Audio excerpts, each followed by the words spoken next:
So hello and welcome back guys to your YouTube channel 20 minute accounts. दोस्तों, कल की live stream में हमने कैश फ्लो स्टेटमेंट का क्वेश्चन नंबर 1 सॉल्व करा था। अब आज बारी है हमारे क्वेश्चन नंबर 2 की, जो कि आपको आपकी स्क्रीन पर दिख रहा होगा। So without wasting any time let's get started with our question number 2। जैसा कि मैंने कल कहा था कि जब भी हम कैश फ्लो स्टेटमेंट का क्वेश्चन सॉल्व करें, समझदारी इसी में रहेगी कि हम पहले एडिशनल इन्फॉर्मेशन पढ़ लें एंड क्वेश्चन में जहाँ जहाँ पे एडजस्टमेंट करना है वहाँ पर एक छोटा सा मार्क लगा दें। कितना छोटा मार्क लगाना है? उतना छोटा मार्क कि वो जितना सिर्फ हमें दिखे। पॉइंट नंबर 1 है, dividend of 1 lakh rupees was paid during 31 मार्च 2015। देखते बैलेंस शीट में डिविडेंड का कुछ पॉइंट है क्या? हाँ है। डिविडेंड का ये है मेरा इस बार ओपनिंग बैलेंस एंड ये है मेरा इस बार का क्लोजिंग बैलेंस। उल्टा देके रखा है यहाँ पे, तो थोड़ा सा ध्यान रखना। डिविडेंड का मेरा ओपनिंग बैलेंस है 1 लाख एंड क्लोजिंग बैलेंस है 1,25,000 एंड एडिशनल इन्फॉर्मेशन में बोल रहा है कि 1 lakh rupees was paid during the year. Same जैसा कि हमने कल डिस्कस करा था, ये 1 लाख वो वाला डिविडेंड है जो मैंने पिछले साल डिक्लेयर करा था, बट मैं पे किस साल करूंगा? मैं इस साल पे करूंगा। एंड ये 1,25,000 वो वाला डिविडेंड है जो मैंने डिक्लेयर इस साल करा, बट मैं इसको पे कब करूंगा? नेक्स्ट ईयर में। तो इस साल की अगर हम लोग बात करें तो ये 1 लाख हो जाएगा माइनस, कहाँ पर माइनस होगा? फाइनेंसिंग में। एंड ये 1,25,000 इसको हम कर देंगे ऐड का करेंगे ऑपरेटिंग एक्टिविटीज के पॉइंट नंबर 2 में, बिकॉज ये मेरे लिए एक नॉन कैश खर्चा है। ठीक है, इसको मैंने डिक्लेयर करा, मतलब ग्रॉस प्रॉफिट में से माइनस करके एक अमाउंट अलग निकाल के रखा है, बट मैंने इसको पे इस साल नहीं करा, इसको मैं पे करूंगा अगले साल। एंड ये 1 लाख जो मैंने पिछले साल डिक्लेयर करा था जिसको मैं पे करूंगा इस साल। ठीक है, तो पॉइंट नंबर 1 हमारा क्लियर है, एक हमारा छोटा सा डिविडेंड पे मार्क लग गया। फिर है machinery during the year purchased for 1,25,000। ठीक है, कोई दिक्कत नहीं। Machine of another company was purchased for a consideration of 1 lakh rupees payable in equity shares. ध्यान दीजिएगा, पेबल इन इक्विटी शेयर्स। अगर हम शेयर कैपिटल वाले चैप्टर को वापस एक बार रिवाइज करें तो यहाँ पर पॉइंट आता है कंसिडरेशन अदर देन कैश। मतलब एक कंपनी है, मेरी कंपनी है कंपनी एक्स, मेरी कंपनी एक्स एंड दूसरी कंपनी है वाई। मैंने वाई से परचेस करी एक मशीन। क्या परचेस करी? मशीन। कितने रुपीस की? 1 लाख रुपीस की। बट मैंने वाई को कैश ना देते हुए मैंने उनको पे करा इक्विटी शेयर्स। मतलब मैंने वाई कंपनी को, जो मेरी वेंडर कंपनी है, जिस कंपनी से मैंने मशीन खरीदी, उसको मैंने मशीनरी का पेमेंट कैश में न करते हुए 1 लाख रुपीस के इक्विटी शेयर कैपिटल दे दिए। तो मुझे बताइए कि यहाँ पर मेरा कहीं पर भी कैश इन्वॉल्व है क्या? नहीं, मेरा यहाँ पर कैश इन्वॉल्व बिल्कुल भी नहीं है। अब आते हैं हम लोग वापस शेयर कैपिटल वाले पॉइंट में। मेरा ओपनिंग था 15 लाख, क्लोजिंग था 16,50,000। 1,50,000 से मेरा इक्विटी शेयर कैपिटल बढ़ रहा है। अब इसके हम अगर दो पार्ट करें तो 1 लाख तो वो वाला आ जाएगा जो मैंने मशीनरी के लिए उसको इक्विटी शेयर्स दिए, एंड दूसरा आ जाएगा 50,000। तो ये 50,000 जो है ये मेरे लिए कैश है, एंड ये 1 लाख जो था ये मेरे लिए मशीन था। अब यहाँ पर दो चीज़ें आती है। जब हम मशीन इन्वेस्टिंग एक्टिविटी बनाएंगे तब उसमें ये जो मशीन, जो 1 लाख रुपए की हमने मशीन खरीदी है, उसका कुछ एडजस्टमेंट करेंगे क्या? नहीं, हम उसका एडजस्टमेंट क्यों नहीं करेंगे? बिकॉज जब हमने मशीन खरीदी, हमारे बिजनेस से कैश तो गया ही नहीं। हमने तो वेंडर कंपनी को इक्विटी शेयर्स इशू करे, कैश पेमेंट नहीं करा, इक्विटी इशू करा, मतलब कैश का आउटफ्लो तो हुआ ही नहीं। तो इसलिए हमें वहाँ पर नहीं दिखाना पड़ेगा। चले आगे चले। मशीनरी पे दूसरा एडजस्टमेंट हो, एक और डॉट यहाँ पे लग जाएगा। बहुत बढ़िया, आगे बढ़ते हैं। Income tax provided during the year 55,000। चलो भाई, इनकम टैक्स का पॉइंट, प्रोविजन, ओपनिंग कितना? 50, क्लोजिंग कितना? 60। एंड इस साल मैंने प्रोविजन कितने का बनाया? 55 का। तो इसके लिए क्या करना पड़ेगा? एक लेजर बनाना पड़ेगा। तो लेजर बनाएंगे तब समझते हैं। फिर आगे आता है, company sold some investments at a profit of 10,000 which was credited to capital reserve। आओ भाई, इन्वेस्टमेंट कितने के? 1 लाख के। मैंने बेचे कितने में? 1,10,000 में। अब ये जो 10,000 रुपीज है, ये 10,000 को मैंने प्रॉफिट में, ग्रॉस प्रॉफिट में ऐड करा? नहीं करा, इसको मैंने डायरेक्ट ऐड करा कैपिटल रिजर्व में। मतलब इससे मेरा ग्रॉस प्रॉफिट या नेट प्रॉफिट कुछ भी अफेक्ट हो रहा है क्या? नहीं हो रहा। तो इसलिए जब मैं पॉइंट नंबर 2 बनाऊंगा, adjustment for non cash and non operating items, इसमें मुझे इसको माइनस करना है क्या? नहीं करना। बिकॉज जब हमने इन्वेस्टमेंट बेची होगी तब हमने एंट्री क्या करी होगी? हमने एंट्री करी होगी bank account debit to investment account and to P&L account ना करते हुए हमने डायरेक्ट कर दिया कैपिटल रिजर्व को क्रेडिट। कैपिटल रिजर्व कितने से? बैंक अकाउंट मेरा कितने से डेबिट हुआ होगा? वो डेबिट हुआ होगा 1,10,000। इन्वेस्टमेंट्स कितने गए थे? 1 लाख। एंड प्रॉफिट कितना हुआ? 10,000, जिसको मैं P&L अकाउंट में ना लेते हुए, जिसको मैंने डायरेक्ट कैपिटल रिजर्व में क्रेडिट कर दिया, जिससे कि मेरा नेट प्रॉफिट में कुछ भी इफेक्ट उसका नहीं हुआ है। तो इसको जब हम पॉइंट नंबर 2 एडजस्टमेंट करेंगे non cash and non operating items का, उसमें इसको अपन माइनस नहीं करेंगे, बिकॉज इसको मैंने ग्रॉस प्रॉफिट में ऐड ही नहीं किया, तो मैं माइनस क्यों करूँगा? ठीक है, आगे चल सकते हैं, बिल्कुल चल सकते हैं। इसको रब कर लेते हैं थोड़ी देर। चलो, एक और पॉइंट हमारा कंप्लीट हो गया। There was no sale of machinery during the year, मतलब जब हम मशीनरी का लेजर बनाएंगे उसमें डेबिट साइड बड़ी होगी एंड क्रेडिट साइड छोटी होगी, तो जो डिफरेंस आएगा वो आएगा मेरा साल का डेप्रिसिएशन। तो कौन सा पॉइंट है? मशीनरी पे एक और पॉइंट आ जाएगा, मशीनरी पे आ जाएगा एक पॉइंट, ये 1.2 एंड 3 एडजस्टमेंट उसे मशीनरी में करने हैं। Depreciation return of on land and building was 20,000। ठीक है, इजी। तो क्वेश्चन चालू करने से पहले दोस्तों हम लोग बना लेते हैं सारे हमारे वर्किंग नोट्स, मतलब आपको भी इजी रहेगा प्रॉफिट एंड लॉस एडजस्टमेंट वाला पॉइंट करने में। तो सॉल्यूशन टू क्वेश्चन नंबर 2,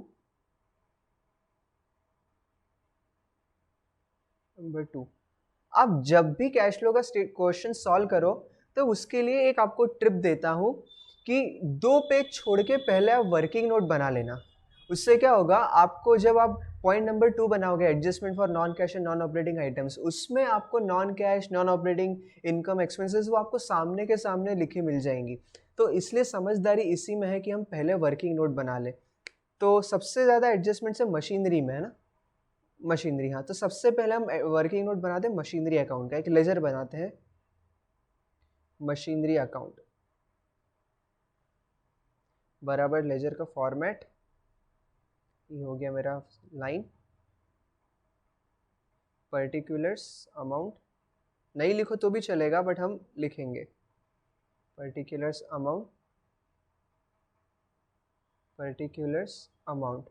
तो जब भी वर्किंग नोट में हम लेजर बनाते हैं हम एक एक्सरसाइज फॉलो करते हैं, हम पहले ओपनिंग एंड क्लोजिंग बैलेंस को लिख लेते हैं, बैलेंस ब्रॉट डाउन, एंड इधर आ जाएगा by balance carried down, by balance carried down. तो वापस बैलेंस शीट में जाते हैं और देखते हैं मशीनरी का opening balance and closing balance कितना है। ओपनिंग बैलेंस 7,50,000 एंड क्लोजिंग है 9,20,000, 750 एंड 920,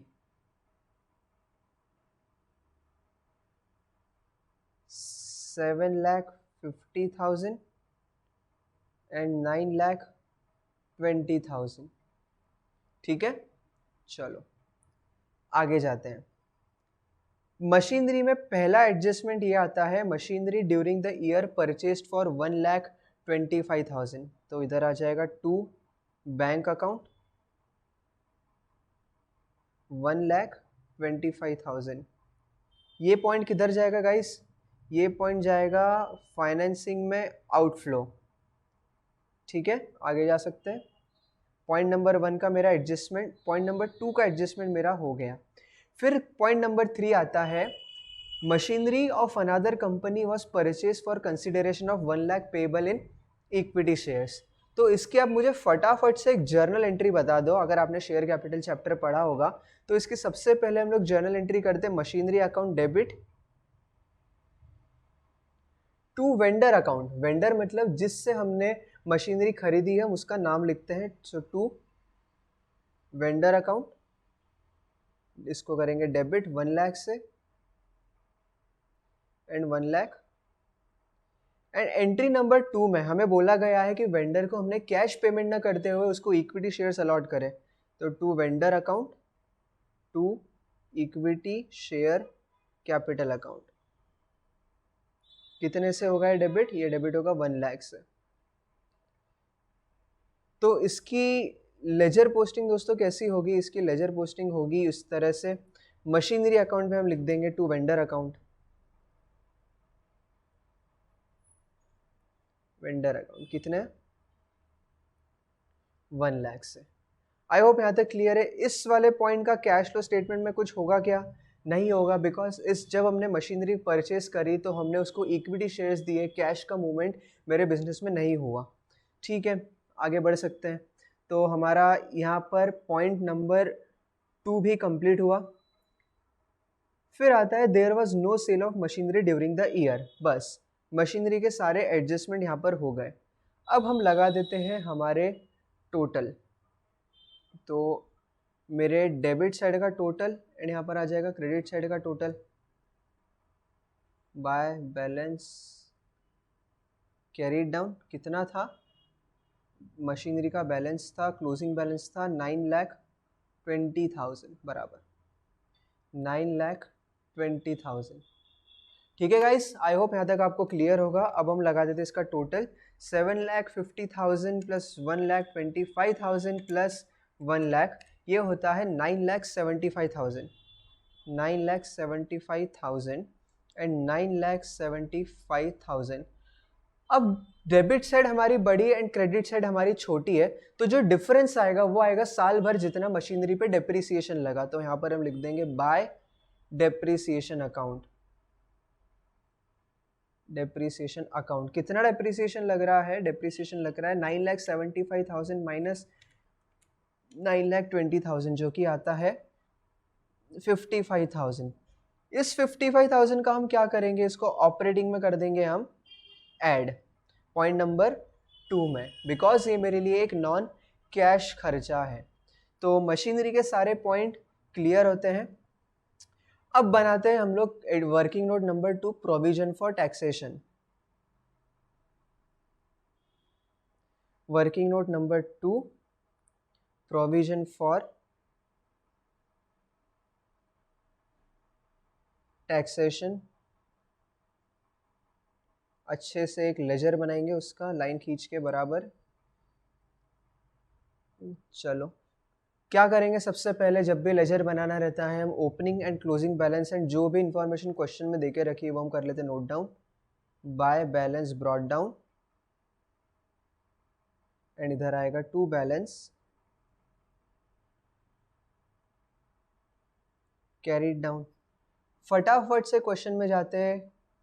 प्रोविजन फॉर टैक्सेशन ये रहा, जिसका ओपनिंग बैलेंस है 50,000 एंड क्लोजिंग बैलेंस है 60,000। तो आइए लिख लेते हैं opening balance 50 and closing balance 60,000। ठीक है, यहाँ तक सबको क्लियर। अब क्या करना है? अब यहाँ पर होंगी दो चीज़ें। डेबिट साइड में वो आएगा कि जितना हमने इनकम टैक्स पे करा, एंड क्रेडिट साइड में वो आएगा जितने का प्रोविजन हमने इस साल क्रिएट करा। ओपनिंग बैलेंस था 50 एंड 60 बराबर। अब इंफॉर्मेशन में दिया हुआ है income tax provided during the year 55,000, मतलब इस साल मैंने 55,000 का इनकम टैक्स का प्रोविजन क्रिएट करा। एंट्री क्या पास करोगे? फटाफट से बोलिए। Profit and loss account debit to provision for tax account. कितने से? 55,000। कौन बोला? क्वेश्चन बोला 55,000। तो क्रेडिट साइड में आ जाएगा यहाँ पर बाय P&L अकाउंट। कितना? 55,000।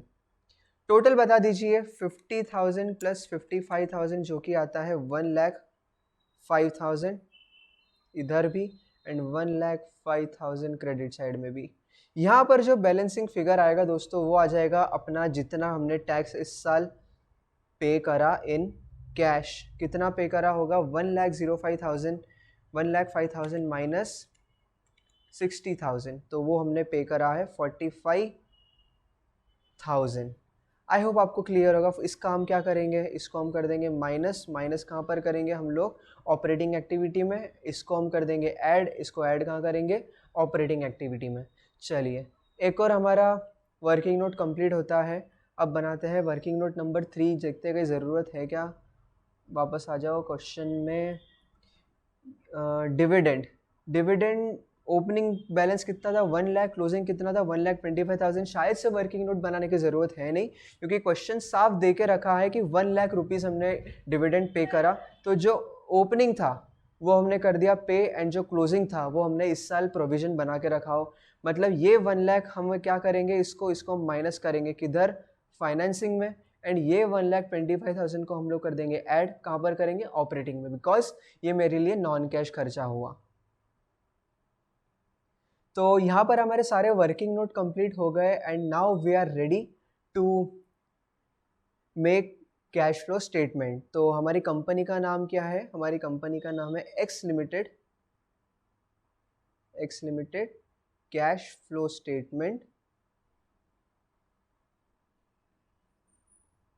कौन से साल के लिए बना रहे हैं हम बना रहे हैं for the year ended 31 March 2015, for the year ended 31 मार्च 2015।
ये हो गया मेरा कैश फ्लो स्टेटमेंट का फॉर्मेट रेडी। अब आइए फटाफट से हम क्वेश्चन सॉल्व करना चालू करते हैं। तो हम किससे शुरुआत करते हैं, हमारा पॉइंट नंबर 1 रहता है cash flow from operating activities, cash flow from operating activity.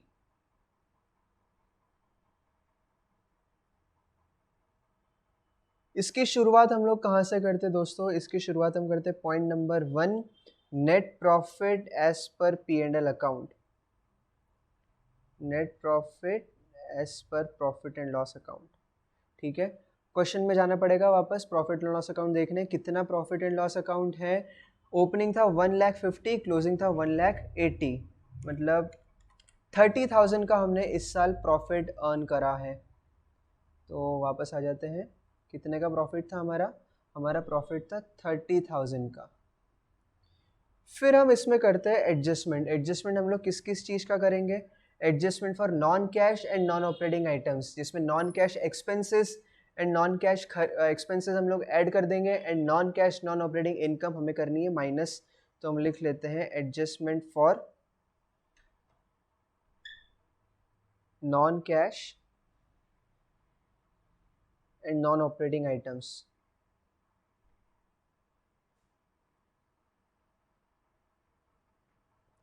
जिसमें सबसे पहले आएगा हमारा डेप्रिसिएशन।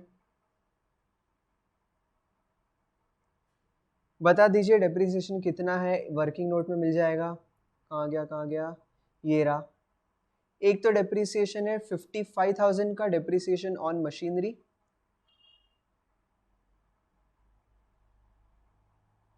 कितने का डेप्रिसिएशन आ रहा है, मशीनरी में आ रहा है डेप्रिसिएशन 55,000 का, 55,000। साथ में एडिशनल इन्फो में हमें देके रखा था एक और पॉइंट डेप्रिसिएशन से रिलेटेड, जो कि था depreciation on land and building 20,000, तो वो भी हमें लिखना पड़ेगा।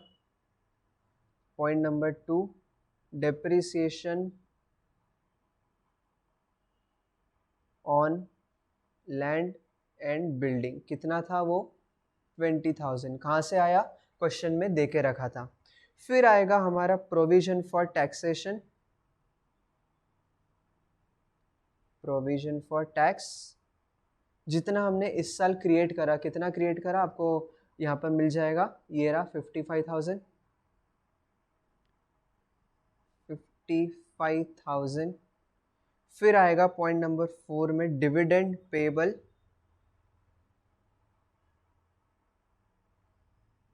ये किधर से मिलेगा, बैलेंस शीट में मिलेगा, ये रहा डिविडेंड पेबल। ये 1 लाख तो वो जो पिछले साल हमने डिक्लेयर करा पे इस साल करेंगे, एंड ये 1,25,000 वो आएगा जो हमने इस साल ग्रॉस प्रॉफिट में से माइनस करा एंड डिक्लेयर करा, इसको पे हम करेंगे अगले साल। तो क्वेश्चन में लिख देंगे हम डिविडेंड पेबल 1,25,000।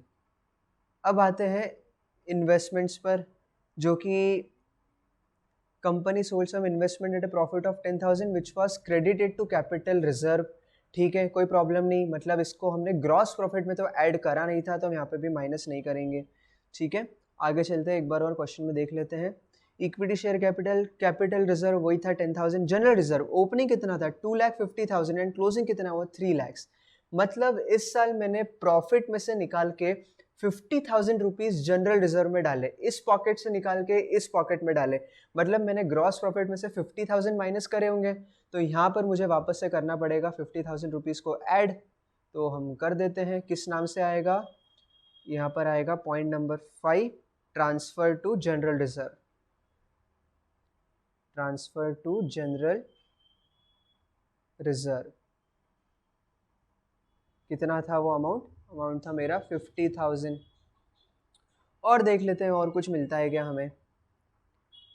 ठीक है, प्रॉफिट एंड लॉस अकाउंट हो गया, ट्रेड पेबल नहीं आएगा, प्रोविजन फॉर टैक्स हो गया, डिविडेंड पेबल हो गया, लैंड एंड बिल्डिंग हो गया, मशीनरी हो गया, इन्वेस्टमेंट्स, ठीक है, इन्वेंट्री, ठीक है, ट्रेड रिसीवेबल्स नहीं आएगा, cash in and cash at bank.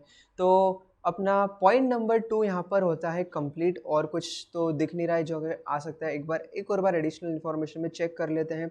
Dividend वाला पॉइंट हो गया, डिविडेंड वाला पॉइंट हो गया, मशीनरी वाला पॉइंट हो गया, ये वाला भी पॉइंट हो गया, इनकम टैक्स वाला आधा हुआ, ये वाला पॉइंट भी हो गया, नो सेल ऑफ मशीनरी, ठीक है, डेप्रिसिएशन, मतलब एडिशनल इन्फॉर्मेशन भी कंप्लीट हुई।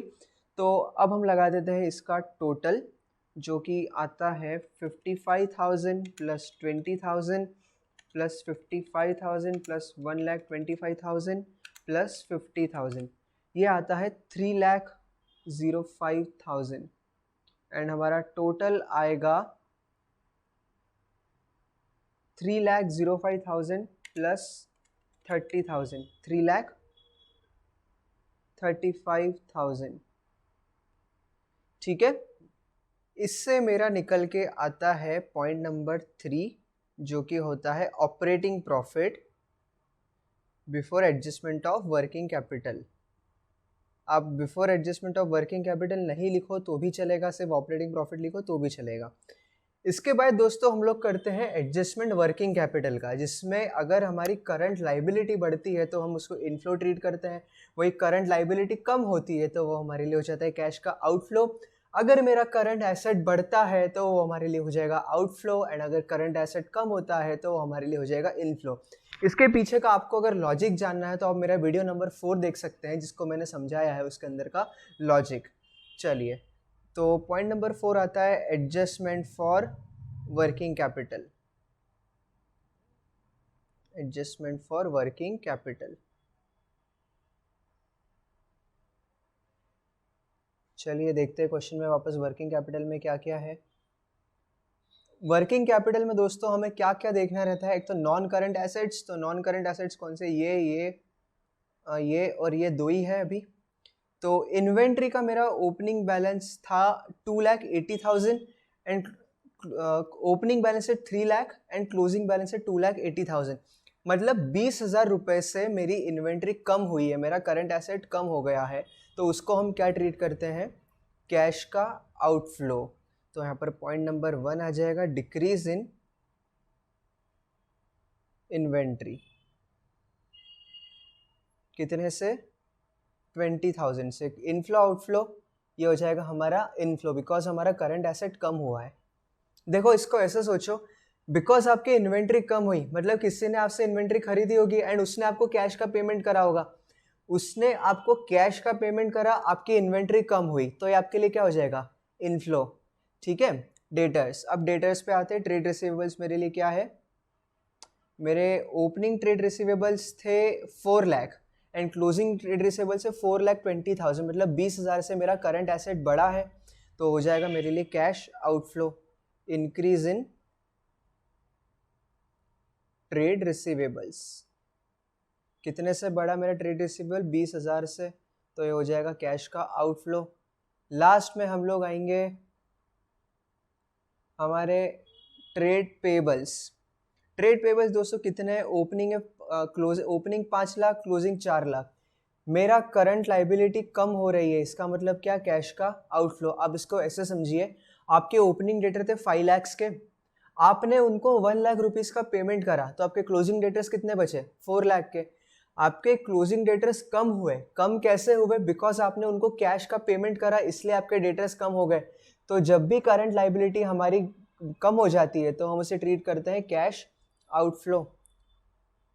Point number 3, decrease in current, decrease in trade payables. Amount क्या था एक बार चेक कर लेते हैं वापस से चल के क्वेश्चन में। तो हमारा अमाउंट होगा, ओपनिंग थे 5 लाख, क्लोजिंग थे 4 लाख, मतलब नेट कम हुए मेरे क्रेडिटर्स 1 लाख से, तो यहाँ पर हो जाएगा 1 लाख माइनस, नेट फिगर दोस्तों मेरे निकल के आता है 1 लाख माइनस,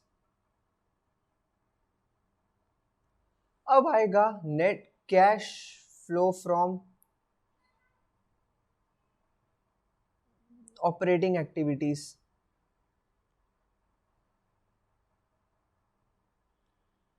वो कितना आता है, वो आएगा मेरा 3,35,000 माइनस 1 लाख, जो कि होता है 2,35,000, 2,35,000। इसमें से लास्ट में हम लोग क्या माइनस करेंगे दोस्तों, इसमें से लास्ट में हम लोग माइनस करेंगे जितना टैक्स हमने कैश में पे करा, माइनस इनकम टैक्स पेड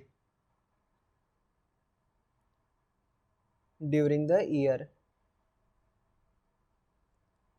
अब यहाँ पर हमें रेफर करना पड़ेगा हमारा working note provision for taxation वाला, जो कि रहा ये रहा। ये मेरा ओपनिंग था, ये मेरा क्लोजिंग था। मेरा ओपनिंग था 50,000, क्लोजिंग था 60,000। एडिशनल इन्फो में मुझे देके रखा था कि इस साल मैंने 55,000 का टैक्स का प्रोविजन बनाया।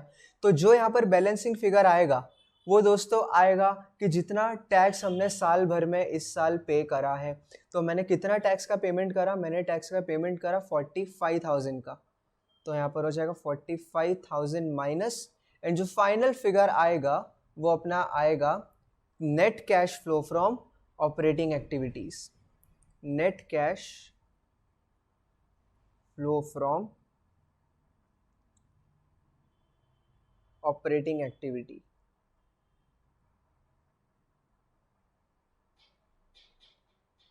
फटाफट से एक बार पूरा क्वेश्चन हम लोग देखते हैं कि हमने शुरुआत कहाँ से करी थी। 30,000 मेरा इस साल का नेट प्रॉफिट था, जो कि मुझे P&L अकाउंट से मिल गया बैलेंस शीट में। फिर हमने इसमें एडजस्टमेंट करा non cash and non operating items का, non cash and non operating income हमने कर दी minus, and non cash and non operating खर्चों को हमने कर दिया ऐड। तो डेप्रिसिएशन ऑन मशीन, जो कि मेरा वर्किंग नोट से निकला 55,000 का नॉन कैश एक्सपेंस, मैंने ऐड कर दिया। Depreciation on land and building, additional information में देके रखा था 20,000, again non cash expense add कर दिया। साथ में प्रोविजन फॉर टैक्स, जो इस साल हमने प्रोविजन टैक्स का बनाया प्रॉफिट में से, ग्रॉस प्रॉफिट में से माइनस करके, उसको भी हम लोग ऐड करेंगे। डिविडेंड पेएबल 1,25,000 का, इस साल मैंने डिविडेंड डिक्लेयर करा, जो मैंने प्रॉफिट से साइड में निकाल के रख लिया। इसको मैं पे कब करूंगा, अगले साल पे करूंगा। जो पिछले साल का डिक्लेयर डिविडेंड था वो मैं इस साल पे करूंगा, कहाँ पर, फाइनेंसिंग में। फिर आता है ट्रांसफर टू जनरल रिजर्व, इस पॉकेट से निकाल के दूसरे पॉकेट में डाल दिया, अगेन नॉन कैश एक आइटम हुआ जिसको हमने ग्रॉस प्रॉफिट में से माइनस करा, इसलिए उसको यहाँ पर हमने ऐड कर दिया। इन सबसे क्या निकल के आ जाता है दोस्तों, मेरा निकल के आ जाता है ऑपरेटिंग प्रॉफिट। फिर पॉइंट नंबर 4 में हमने करा adjustment for working capital. Adjustment for working capital में अगर आपका करंट एसेट बढ़ता है तो हम उसे ट्रीट करेंगे कैश का आउटफ्लो, करंट एसेट कम होता है तो हम उसे ट्रीट करेंगे कैश का इनफ्लो। करंट लाइबिलिटी आपकी बढ़ती है तो हो जाएगी इनफ्लो, एंड अगर करंट लाइबिलिटी कम हो जाती है तो हो जाएगा आउटफ्लो। उससे हमारा निकल के आया 2,35,000 gross cash flow from operating activities. Last में हमने माइनस करा साल भर में हमने कितना टैक्स पे करा, हमने 45,000 का टैक्स पे करा। 45,000 कहाँ से आया वो आपको मिल जाएगा हमारे प्रोविजन फॉर टैक्सेशन के वर्किंग नोट में, बैलेंसिंग फिगर। एंड जो अब फाइनल फिगर निकल के आता है 2,35,000 माइनस 45,000 1,90,000, ये होगा हमारा cash flow from operating activities. चलिए आगे बढ़ते हैं, बनाते हैं heading number 2 cash flow from investing activity. Cash flow from investing activity. यहाँ पर हमें चीज़ें ढूंढनी पड़ेंगी कि चीज़ें कहाँ कहाँ पे देके रखी है। तो सबसे पहले तो आते हैं हम लोग हमारे मशीनरी के वर्किंग नोट पर। ये रहा दोस्तों मेरा मशीनरी का वर्किंग नोट। 1,25,000 रुपीज़ की मशीनरी मैंने खरीदी काय से, बैंक से। तो यहाँ पर हो जाएगा मेरा सबसे पहला पॉइंट तो मुझे मिल गया purchase of machine, purchase of machinery. ठीक है, कितने की मशीनरी दोस्तों हम लोगों ने खरीदी, हमने मशीन खरीदी वर्किंग नोट 1,25,000 की। ये क्वेश्चन में भी देके रखा है एंड हमने ऐसा भी निकाल लिया 1,25,000। ठीक है, आगे चलते हैं। वापस से एडिशनल इन्फो में बोल रहा है machine was purchase for consideration 1,000 payable in equity, 1 lakh payable in equity shares. इसका मतलब मैंने एक कंपनी से 1 लाख रुपीस की मशीन खरीदी, बट मैंने उसको कैश पेमेंट ना करते हुए मैंने उसको इक्विटी शेयर्स अलॉट करे। तो मुझे बताइए हमारे cash flow from investing activity में आना चाहिए नहीं आना चाहिए, आना चाहिए नहीं आना चाहिए, बिल्कुल नहीं आना चाहिए, क्योंकि यहाँ पर मेरे कैश का आउटफ्लो हुआ ही नहीं है। ठीक है, आगे चलते, ये वाला पॉइंट मेरा कंप्लीट हो गया, ये वाला पॉइंट कंप्लीट हो गया। Company sold some investment at a profit of 10,000। वापस से आते इन्वेस्टमेंट वाले पॉइंट पे। मेरा opening investment and closing investment, opening investment का बैलेंस कितना है यहाँ पर दोस्तों 1 लाख, एंड क्लोजिंग कितना है इन्वेस्टमेंट का बैलेंस 50,000। इसका मतलब इसका जो डिफरेंस आया वो आया मेरा 50,000। मतलब 50,000 रुपीज के इन्वेस्टमेंट, 50,000 कॉस्ट के इन्वेस्टमेंट मैंने बेचे एंड कितने पे बेचे, 10,000 के प्रॉफिट पर बेचे। मतलब 50,000 प्लस 10,000 मैंने इन्वेस्टमेंट कितने पे बेचे, 60,000 रुपीज पर। और जो बचा हुआ मेरा 10,000 प्रॉफिट था उसको हमने कैपिटल रिजर्व में ट्रांसफर कर दिया, ट्रांसफर टू कैपिटल रिजर्व। ठीक है, तो हमने, अब मुझे बताइए इन्वेस्टमेंट से हमारा इनफ्लो कितना हुआ। मेरा इनफ्लो हुआ 50,000, 10,000, 60,000। फटाफट बताइए आंसर। आंसर आएगा 60,000, क्योंकि मेरे यहाँ पर 50,000 से इन्वेस्टमेंट कम हुए हैं। एडिशनल इन्फो में मुझे देके रखा है कि investments are sold at a profit of 10,000। मतलब 50,000 के कॉस्ट थी, इसको मैंने 10,000 के प्रॉफिट पर बेचा। मतलब मैंने कितने पर बेचा, मतलब मैंने बेचा 60,000 पर। सेल ऑफ इन्वेस्टमेंट 60,000, ये 1,25,000 हो जाएगा मेरा आउटफ्लो एंड 60,000 हो जाएगा मेरा इनफ्लो। एक और बार क्वेश्चन में जाते हैं। लैंड एंड बिल्डिंग, यहाँ पर तो डेप्रिसिएशन लगा था, ये पॉइंट कंप्लीट हुआ। मशीनरी का हमने अकाउंट बना लिया, इन्वेस्टमेंट्स हमारा हो गया। मतलब यहाँ पर मेरा cash flow from operating activities होता है कंप्लीट। तो इसका मेरा फाइनल फिगर आएगा 1,25,000, सॉरी 60,000 माइनस 1,25,000, जो कि आएगा 65,000 नेगेटिव। तो यहाँ पर आएगा मेरा net cash used in investing activity, net cash used in investing activity.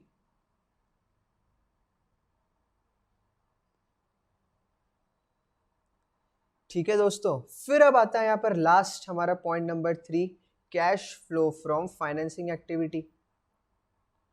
Cash flow from financing activity.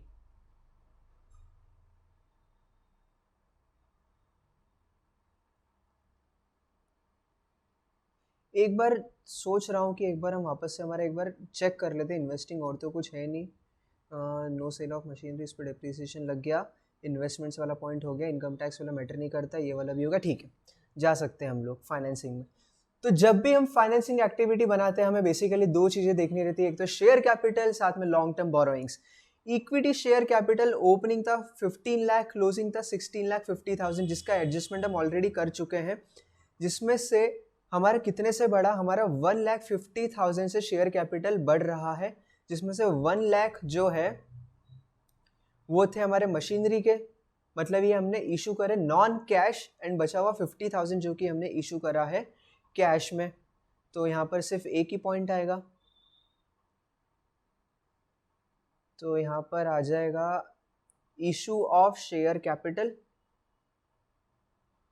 Issue of share capital कितने से 50,000, ये 50,000 हो जाएगा मेरे लिए इनफ्लो। लास्ट पॉइंट हमारा बचा है डिविडेंड, कौन सा वाला, ओपनिंग वाला। ओपनिंग डिविडेंड कितना, 1 लाख, ये मैंने डिक्लेयर किस साल करा, पिछले साल, इसको पे कब करूंगा मैं, इस साल, तो इसको हमें लिखना पड़ेगा फाइनेंसिंग में माइनस, लेस हो जाएगा यहाँ से पॉइंट नंबर 2, डिविडेंड पेड कितना होएगा 1 लाख माइनस, तो हमारा net cash used in financing activity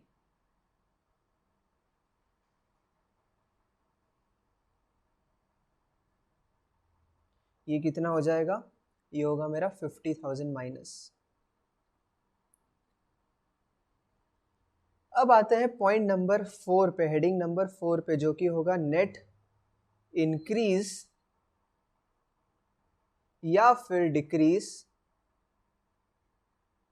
in cash and cash equivalent.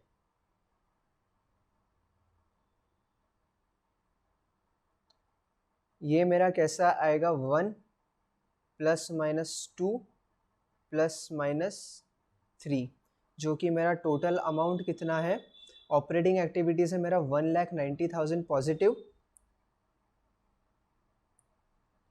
फिर होगा यहाँ पर 65,000 नेगेटिव, एंड यहाँ पर होगा 50,000 नेगेटिव, तो जो आएगा 1,90,000 माइनस 65,000 माइनस 50,000, सो मेरा नेट इंक्रीज आएगा 75,000। 75,000 रुपीज से इस साल मेरा कैश एंड कैश इक्विवेलेंट बढ़ा है। इसमें हम लोग ऐड क्या करते हैं, opening balance of cash and cash equivalent. तो मेरा कैश एंड कैश इक्विवेलेंट का ओपनिंग बैलेंस कितना था, एक बार क्वेश्चन में जाके चेक करना पड़ेगा। ये दोनों का मिला के मेरा ओपनिंग बैलेंस आएगा 3 लाख प्लस 2 लाख, मतलब होगा 5 लैक्स। तो यहाँ पर हम ऐड करेंगे opening balance of cash and cash equivalent का 5 लैक्स, एंड जो फाइनल आंसर मेरा आएगा वो आएगा मेरा closing balance of cash and cash equivalent, जो कि आएगा 5 लाख प्लस 75,000, 5,75,000। वो कैसे आएगा, कैश प्लस बैंक का क्लोजिंग का टोटल, जो कि आता है 1,65,000 प्लस 4,10,000, 5,75,000 हमारा आंसर बराबर है। ये आ गया मेरा 5,75,000। लास्ट में जब आपका सॉल्यूशन हो जाए, आपका कैश फ्लो स्टेटमेंट का क्वेश्चन सॉल्व हो जाए, तो एक साइड में वर्किंग नोट में रफ में कॉपी के आखिरी में आपके एक चेक लगा लिया करो कि इस साल ओपनिंग एंड क्लोजिंग इंक्रीज हुआ या फिर डिक्रीज हुआ। मेरा कैश एंड कैश इक्विवेलेंट का ओपनिंग बैलेंस कितना था, 3 लाख प्लस 2 लाख, मतलब 5 लाख। तो यहाँ पर हो जाएगा मेरे ओपनिंग में 5 lakhs, साथ में क्लोजिंग कितना आता है, क्लोजिंग मेरा आएगा 1,65,000 प्लस 4,10,000 जो कि होगा 5,75,000, 5,75,000। साल भर में कितना कैश मेरा बढ़ा है या कम हुआ है, मेरा 75,000 रुपीज़ से कैश बढ़ा है। ये 75,000 क्या आता है, हमारा पॉइंट नंबर 4, जो कि आपका पॉइंट नंबर 4 ये रहा 75,000 एंड ये आ जाएगा मेरा कैश एंड कैश इक्विवेलेंट का ओपनिंग बैलेंस। फटाफट से एक बार क्वेश्चन वापस देख लीजिए, आपको कहीं पर डाउट हो तो आप कमेंट सेक्शन में बिल्कुल पूछ सकते हैं। वापस से एक बार रिवाइज करते हैं हम लोग। सबसे पहले प्रॉफिट एज पर P&L अकाउंट 30,000, जिसपे हमने सारे non cash and non operating expenses यहाँ पर कर दिए वापस ऐड। हमने वापस ऐड इसलिए करे क्योंकि इसको हमने ग्रॉस प्रॉफिट में से करा था माइनस। सबसे पहले मशीनरी पे जो डिप्रिसिएशन लगा हमको वो कहाँ से मिला, हिडन फिगर था जिसको हमने वर्किंग नोट नंबर 1 में से निकाला। फिर आता है depreciation on land and building, question में देके रखा था। प्रोविजन फॉर टैक्स कहाँ से मिला, क्वेश्चन में भी देके रखा था, साथ में वर्किंग नोट नंबर 2 में भी हमने उसका आंसर निकाल लिया था, working note number 2। Dividend payable, पिछले साल का जो हमारा ओपनिंग बैलेंस था वो हमने इस साल कैश में पे करा एंड जो इस साल हमने नया बनाया वो हमारा आ जाएगा यहाँ पर, बिकॉज वो जो डिक्लेयर करा वो हमने इस साल ग्रॉस प्रॉफिट में से माइनस करके एक अलग से निकाल के रखा था, तो ये भी पॉइंट हो गया। Transfer to general reserve, general reserve इस पॉकेट से निकाल के इस पॉकेट में डाल दिया तो वो भी ऐड हो जाएगा। फिर आता है ऑपरेटिंग प्रॉफिट इजी है, एडजस्टमेंट फॉर वर्किंग कैपिटल, हमारी इन्वेंट्री बढ़ी, कैश इनफ्लो, ट्रेड इन्वेंट्री कम हुई, कैश इनफ्लो, हमारे डेटर्स बढ़े, कैश आउटफ्लो, ट्रेड पेबल्स हमारे घटे, कैश का आउटफ्लो, इससे हमारा निकल के आ जाता है gross cash flow from operating activities, जिसमें हमने इनकम टैक्स माइनस कराई है। हमें कहाँ से मिला, वर्किंग नोट नंबर 2 से, प्रोविजन फॉर टैक्स, इससे हमारा निकल के आया net cash flow from operating activities. Investing, हमने मशीन परचेज करी 1,25,000 के क्वेश्चन में देके रखा था, साथ में 1 लाख रुपीज़ की मशीनरी हमने और परचेस करी, बट उसका कैश पेमेंट ना करते हुए हमने उसको इक्विटी शेयर्स अलॉट करे, इसलिए वो कैश फ्लो में रिफ्लेक्ट नहीं होगा। साथ में हमको क्वेश्चन में देके रखा था कि investments are sold at a profit of 10,000 and जब हमने बैलेंस शीट देखा हमारे इन्वेस्टमेंट्स एक्चुअल में 50,000 से कम हुए, मतलब जो इन्वेस्टमेंट की कॉस्ट थी वो थी 50,000, उसको 10,000 के प्रॉफिट में बेचा, मतलब हमने उसको बेचा 60,000 रुपीज़ में, तो 60,000 रुपीज़ का यहाँ पर इनफ्लो आ जाएगा। फिर आता है फाइनेंसिंग एक्टिविटी, हमारा जो शेयर कैपिटल बढ़ा था वो टोटल बढ़ा था 1,50,000 से, बट इसमें से जो 1 लाख वाला अमाउंट था वो हमने परचेज कंसिडरेशन के लिए दिया था, मतलब मशीनरी खरीदी थी एंड उसके लिए हमको उसका डेट चुकाने के लिए हमने उसको इक्विटी शेयर्स अलॉट करे थे। फिर यहाँ पर कैश का कोई भी ट्रांजैक्शन नहीं था, इसलिए हमने उसको किया नहीं। बाकी जो बचे हुए 50,000 के शेयर्स जो हमने इशू करे वो कैश में इशू करे, तो हमने यहाँ पर लिख लिए। फिर साथ में आता है आखिरी में डिविडेंड पेड, कौन सा डिविडेंड, जो पिछले साल डिक्लेयर करा था वो मैं इस साल पे करूंगा एंड जो इस साल मैंने डिक्लेयर करा वो मैं नेक्स्ट ईयर पे करूंगा, तो यहाँ पर आ गया 1 लाख। इससे हमारा आ गया final answer. Net increase and decrease in cash and cash equivalent में इक्विवेलेंट हमारा बड़ा है 75,000, आपको बैलेंस शीट में दिख ही गया होगा। ये आ गया हमारा closing balance of cash and cash equivalent. हमारा क्वेश्चन होता है खत्म। इसी के साथ इस वीडियो को भी हम लोग करते हैं एंड। अगर आपने वीडियो अभी तक लाइक न करा तो प्लीज़ लाइक कर दीजिए, अपने दोस्तों के साथ शेयर कीजिए। आगे मैं बहुत अच्छी वीडियोस इस चैनल पर डालने वाला हूँ, कैश फ्लो स्टेटमेंट के लिए भी, अगर आपको फाइनेंस में इंटरेस्टेड है, फाइनेंशियल मैनेजमेंट उसके लिए भी, स्टॉक मार्केट के लिए, टैक्सेशन के लिए। सो चैनल को सब्सक्राइब कीजिए, बेल आइकन दबा दीजिए, अपने दोस्तों के साथ शेयर कीजिए ऐसे ही इन्फॉर्मेटिव कंटेंट और देखने के लिए। Thank you so much for watching guys, bye bye, take care, नमस्कार एंड बने रहिए साथ में प्लीज़।